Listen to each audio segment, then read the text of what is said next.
டாஸ்மாக் கடைனால நம்ம தமிழக அரசுக்கு பெரிய வருமானம் வருது. அதை திடீர்னு மூடனா நம்ம பொருளாதாரம் பாதிக்கும். ஆனா சரியான மாற்று திட்டம் இருந்தா அதை சமாளிக்கலாம். நம்ம ஒரு முக்கியமான கேள்வி கேட்கணும். மக்களோட நலன் முக்கியமா, அரசாங்க வரி முக்கியமா? என்ன பொறுத்த வரையும் ஒன்னுத்துக்கு ஒன்னு தொடர்பானவே தான்.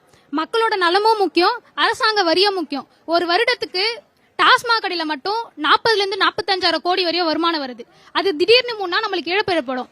கொஞ்சம் கொஞ்சமா இந்த ஸ்கூல், காலேஜ், வீடு அந்த மாதிரி இடத்துல இருக்க டாஸ்மாக் கடையை ஃபர்ஸ்ட் மூடிட்டு, இல்லைன்னா டாஸ்மாக் கடைங்கள ஒரு தனியான இடத்த கொடுத்து அதுக்கான ஒரு இடத்த ஒதுக்கி அங்க கொடுத்தா பரவாயில்ல.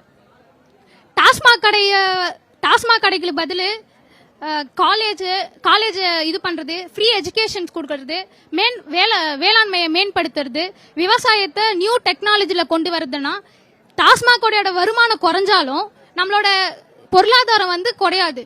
ஆரோக்கியமான கல்வி அறிவு உள்ள மக்கள் இருந்தாலே நம்ம தமிழ்நாட்டில் இருக்க எல்லா பொருளாதாரமும் அதிகமா வளரும். அதனால டாஸ்மாக் கடையை திடீர்னு முன்னா நம்மளுக்கு பாதிக்கதான் படும். கொஞ்சம் கொஞ்சமா குறைச்சிங்கன்னா நல்லா இருக்கும்ன்றது என்ன. ரொம்ப ரொம்ப அழகா பேசினாங்க. எல்லாருமே ஒரு பிக் கிளாப்ஸ் கொடுக்கலாம். நீங்க பொருளாதார நிபுணராகவே மாறிட்டாங்க. பொருளாதார நிபுணராகவே மாறிட்டாங்க. ரொம்ப தெளிவா இருந்தது. நான் ஃபர்ஸ்ட் டைம் ஓட்டுறப்ப இந்த அளவுக்கு தெளிவா இருந்தானா தெரியல. கண்டிப்பா இல்ல. நீங்க இப்ப சொல்லிருந்தீங்க கொஞ்சம் கொஞ்சமா இதை குறைக்கலாம், ஒரே அடியா இதை மூடிட்டாங்கன்னா பொருளாதார இழப்பு ஏற்படும் அப்படின்னு. மாற்று திட்டம் கொண்டு வந்தா இதை சரிப்படுத்தலாம் அப்படின்னு சொல்றீங்க இல்லையா? என்ன மாதிரியான விஷயம் எல்லாம் கொண்டு வரலாம்னு நினைக்கிறீங்க? நம்ம டெக்னாலஜி இப்ப டெவலப் ஆயிட்டு இருக்கு. ஆனா விவசாயம் அப்படியே தான் இருக்கு.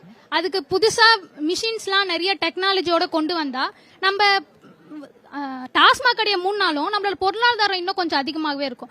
45,000 ஒரே மூட்டை போனாலும் நம்ம கல்வியோட அறிவெல்லாம் வளர்த்துக்கிட்டாலே நம்ம வேளாண்மை கொஞ்சம் அதிகமாகும்ன்றது என்னோட. இப்ப டாஸ்மாக் கடை மூலமா வரக்கூடிய வரி இருக்கு இல்லையா? இப்ப வருஷத்துக்கு நீங்க சொல்றீங்க இவ்வளவு 40 இருந்து 45,000 கோடி ரூபாய் வருது அப்படின்னு. அதை குறைச்சா அப்ப அந்த வரியை நம்ம அந்த வருமானத்தை வேற எந்த திட்டம் மூலமா ஈட்டலாம்னு சொல்றீங்க? இப்ப விவசாயத்துக்கான டெக்னாலஜியை நீங்க மேம்படுத்தணும்னாலும் காசு செலவு பண்ணணும்.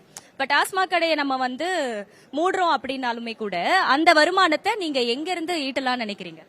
இலவசம் ஒரு வருடத்துக்கு லேப்டாப் இப்ப கொடுத்தது 7 இருந்து 8 கோடி வரை செலவு பண்ணிருக்காங்க கணினிக்கு மட்டும். அந்த இலவசத்தை நம்ம கம்மி பண்ணாலே நம்ம பொருளாதாரம் அதிகரிக்கும் இல்லையா?